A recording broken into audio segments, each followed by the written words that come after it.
നമസ്കാരം, ഞാൻ കൃഷ്ണകുമാർ. ഇൻസ്പയറിംഗ് മൈൻഡ്സിലേക്ക് സ്വാഗതം. ലൈഫിൽ വിജയിക്കാൻ ആഗ്രഹിക്കുന്നുവെങ്കിൽ എന്നും അതിരാവിലെ ഉണരാനുള്ള ശീലം ഉണ്ടാക്കിയെടുക്കണം. രാവിലെ 3 മുതൽ 6 വരെ സമയത്ത് എഴുന്നേൽക്കുന്നവർക്ക് ജീവിതത്തിൽ വിജയം ഉറപ്പാണ്. ആ സമയമാണ് ബ്രഹ്മമുഹൂർത്തം. ഈ സമയത്താണ് പ്രകൃതിയിൽ പലതരത്തിലുള്ള ഊർജ്ജപ്രവാഹം ഉണ്ടാകുന്നത്. എല്ലാവർക്കും നേരത്തെ എഴുന്നേൽക്കാൻ ആഗ്രഹമുണ്ട്, പക്ഷേ നേരത്തെ എഴുന്നേൽക്കുന്നത് ഇഷ്ടമല്ല. കാലത്തെ തണുപ്പിൽ മൂടി പൊതിച്ചുറങ്ങാനാണ് എല്ലാവരും ആഗ്രഹിക്കുന്നത്. കാലത്ത് നേരത്തെ എഴുന്നേൽക്കാൻ അലാറം സെറ്റ് ചെയ്ത് കിടക്കുന്ന പലരും കാലത്ത് അലാറം അടിക്കുമ്പോൾ സ്നൂസ് ബട്ടൺ അമർത്തി വീണ്ടും ഉറങ്ങുന്നു. അതിന് കാരണം നേരത്തെ ഉണരാനുള്ള പ്രചോദനം ഇല്ലാത്തതാണ്. എൻ്റെ ജീവിതത്തിൽ നേരത്തെ ഉണരാൻ ഞാൻ പരീക്ഷിച്ച് വിജയിച്ച 9 ചുവടുകൾ ഇവിടെ പങ്കുവയ്ക്കുന്നു. അതിൽ ആദ്യത്തെ ചുവട് നേരത്തെ അത്താഴം കഴിക്കുക എന്നതാണ്. കിടക്കുന്നതിന് 3 മണിക്കൂർ മുമ്പെങ്കിലും അത്താഴം കഴിച്ചിരിക്കണം. എത്രയും നേരത്തെ ആയാൽ അത്രയും നല്ലതാണ്.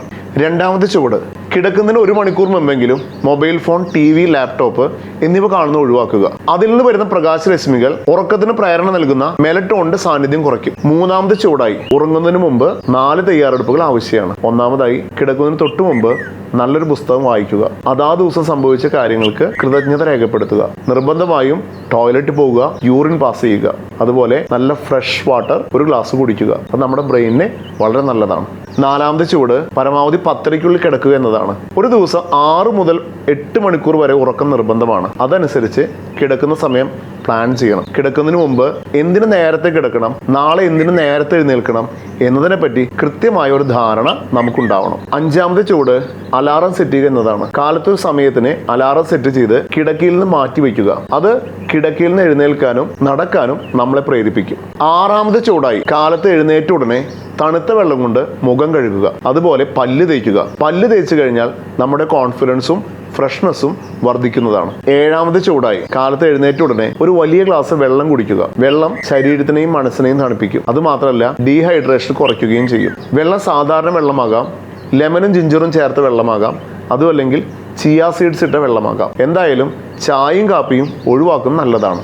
എട്ടാമതായി ടോയ്ലറ്റിൽ പോവുക. ഒഴിഞ്ഞ വയറായി മാത്രമേ വ്യായാമം ചെയ്യാൻ പാടുള്ളൂ. യോഗ, മെഡിറ്റേഷനാണ് പ്രാക്ടീസ് ചെയ്യുന്നതെങ്കിൽ കുളിച്ച് ദേഹശുദ്ധി വരുത്തുന്നത് നല്ലതാണ്. അവസാന ചുവട് വ്യായാമ വേഷം ധരിച്ച് മുറി വിട്ട് പുറത്തേക്ക് ഇറങ്ങുക എന്നതാണ്. നിർബന്ധമായും ഒരു ദിവസം വ്യായാമം ചെയ്തിരിക്കണം.